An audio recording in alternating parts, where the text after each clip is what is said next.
Hey, welcome back, friend.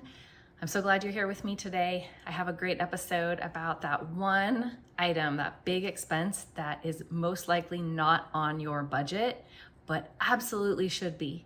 So stick with me. I want to help you get prepared so that you are no longer blindsided by this huge expense and some ideas for you to help you out. So stay tuned. Did you know we have a Facebook group called Frugal Living for Families? I would love to have you come join me over there.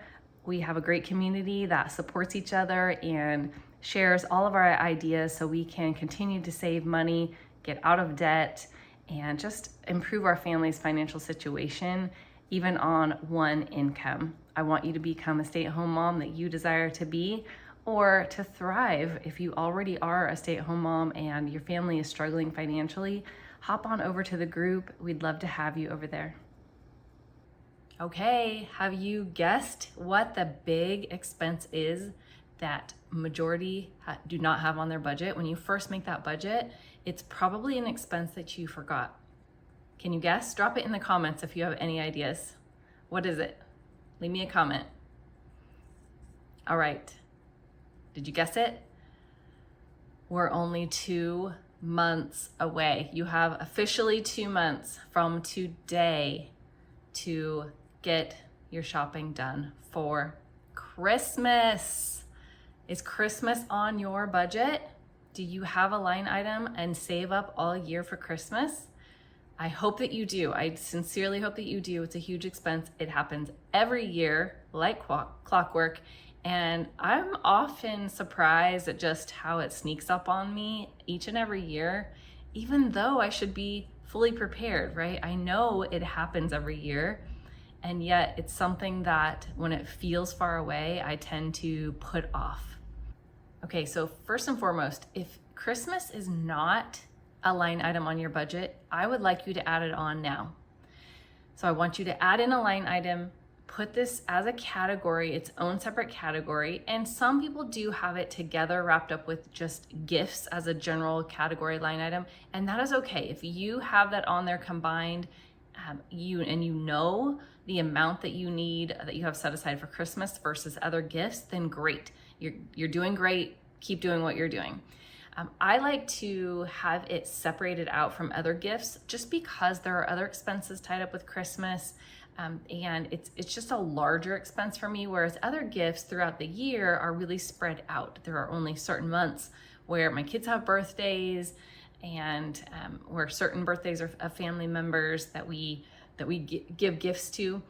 They're really spread out throughout the year. So Christmas is that one expense where it is all of my family at once. Okay, so I want to make sure you have it on your budget. And a good idea is to look at how much you spent last year. If you have any idea, or if you have a way to look at your expenses from last year, or think about those gifts that you did end up giving for Christmas, and just kind of a rough number will get you started with a general total that you have spent in the past. Now, looking at that total, you need to decide if that is a realistic number for you to spend again this year. If you are okay increasing it, do you have additional family members that you didn't have prior? Maybe you have adult children who now have spouses, or maybe you have a new baby, new grandchildren that are part of the family, or nieces and nephews, whoever you purchase gifts for. Think about if you have any additions now in your family. And this may be a great year to reduce the spending per person. So take a look at your total, take a look at what you tend to spend for each person individually, and just make a quick list of who you typically buy for. So I'm going to give you some ideas if you do need to reduce your budget, if you are not really feeling fully prepared for this Christmas. We're going to go through some ideas today, but first I really wanted to get that in your plan, in your budget going forward for next year. So figure out a realistic number and divide that by 12. That's really the monthly amount that you need to save up for going forward. So starting in now, really, you can start now and figure out, maybe divide it by 12 months or even 13. If you're starting now, then you have an extra month in there for next month, November. that you can be saving for. So you can save for November of this year, and then January through November of next year. And if you are able to also save in December of next year, then maybe you can divide it by 14 months. So you decide the amount and when you feel like you could start setting aside that money. If you don't feel prepared for Christmas this year, then saving for November and December this year may not be feasible, and that's okay. Then you will want to take what you tend to spend for Christmas or what you plan to spend for Christmas next year and divide it by 11 or 12 months, depending on if you need all of the money in your budget by November, or if you have December that you can add to as well. Okay, and if you don't have that money to be able to set aside for Christmas in each month, then you have some options. You'll need to further reduce your Christmas spending amount. Or you can take some money from other categories on your budget. So maybe you have to save less each month, or if you have any investments, you invest less. Maybe your snowball payment on your debt has to be a little bit lower. Maybe you can shave off a little bit of money from your food category, or just another category that you typically spend on, like hair care or clothing or something throughout the year. So get creative, look at your budget. It's all about freedom and your choice. You choose what matters to you. And if spending a certain amount on Christmas matters to you, then look through your budget and figure out what matters less to you so that you can make it happen. If you are finding any of this content valuable so far, I really encourage you to like this episode and share it with someone else who could benefit. You'll be doing me a huge favor and helping somebody in as well that you care about. And I do have a new episode coming up soon about some creative gifts that you can give this coming holiday season that won't break the bank. So if you are needing some less expensive gift ideas, make sure you subscribe right now so that you are alerted when my content comes out. That will be coming out in a few weeks. Okay, so Christmas is coming in 2 months. We just established that, and I want to get you ready. So here are some ideas that you can consider for this coming Christmas. You can use rebate apps to earn points and gift cards toward your Christmas spending. So I've mentioned in prior episodes that I use several rebate apps like Ibotta and Fetch and a few others. I will link them in the show notes for you.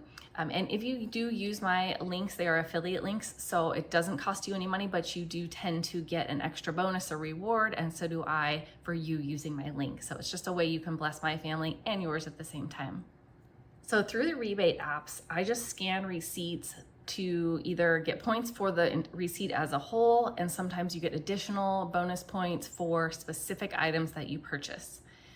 A lot of times I find really great deals with the rebate apps and coupons together that make something very, very inexpensive, and it helps me stretch my dollars, as I've talked about in previous episodes about how to save money at the grocery store.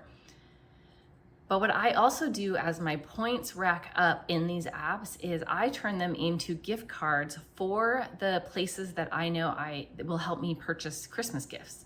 So I have purchased Amazon gift cards with my points before, that have purchased Christmas gifts for my family. There are many places that are specialty stores like Nike, Bath and Body Works, all kinds of types of retail stores. So any type of idea or gift that you have that you want to give to somebody, chances are there is a company that you can use your points for to get a gift card or to purchase items directly. So you can really cut down the cost of your gifts this way. All right, another tip is to start shopping now. So look at clearance racks, look at your sale items that come out, and I don't just mean groceries. Look at the ads for your electronics or your toys or candles, clothing, anything that is something that you would like to give as a gift. Look for those really great deals.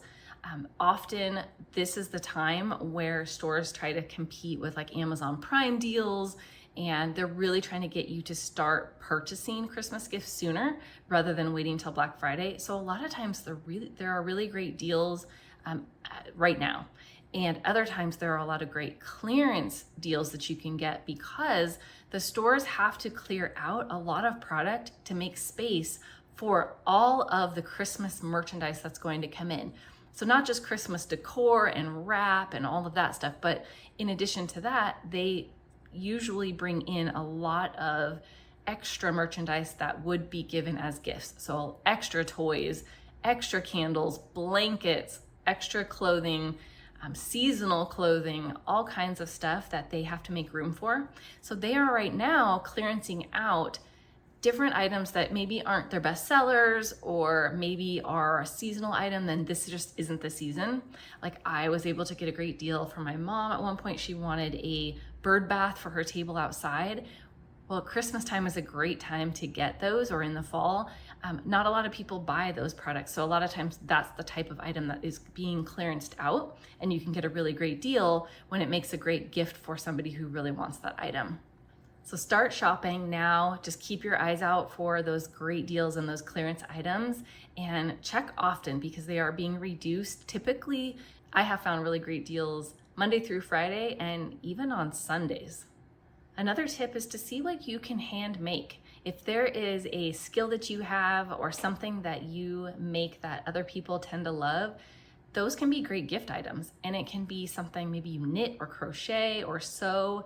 It can be just a cute decor item that you put together, making candles, and even thinking food, like handmade food. If you make a specialty type of bread, or somebody's always loving your sourdough and they just always complain how their sourdough starter just doesn't work out for them, you seem to have that skill, give that as a gift.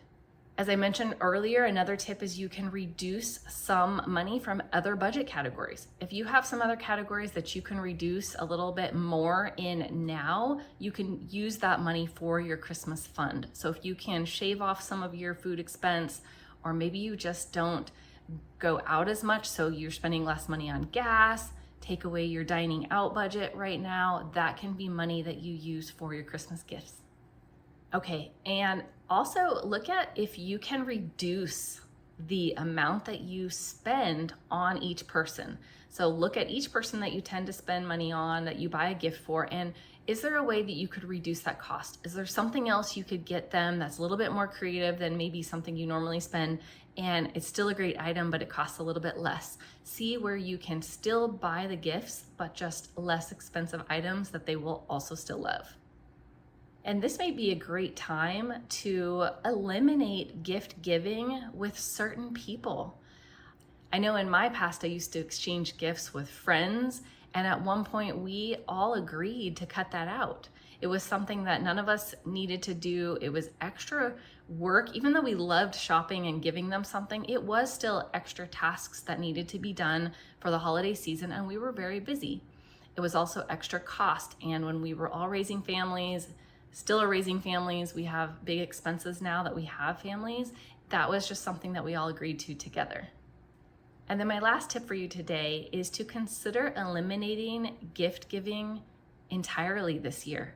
Maybe this is a great year to start a new tradition of spending time together, doing something new that you've never done before, and your family may love it even more than exchanging gifts.